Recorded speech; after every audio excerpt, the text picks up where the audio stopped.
Hey guys, so I know a lot of you wonder, what's a good way to get a good background for like photos or video? Go to Michael's or Joann's. Floral section here. Now I'm in a tropical paradise. It's so easy. And sure, people might think you're crazy, but I mean, when you've got beautiful blooms like this behind you, yeah, totally.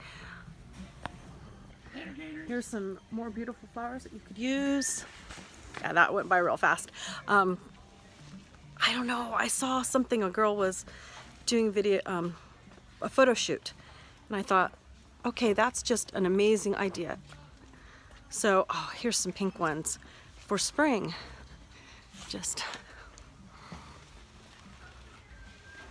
There we go. Okay, now it's perfect, and you're like, I know, that's kind of silly, but hey, it works. If you don't mind being a dork in Michael's, then. So take care, guys. Bye-bye.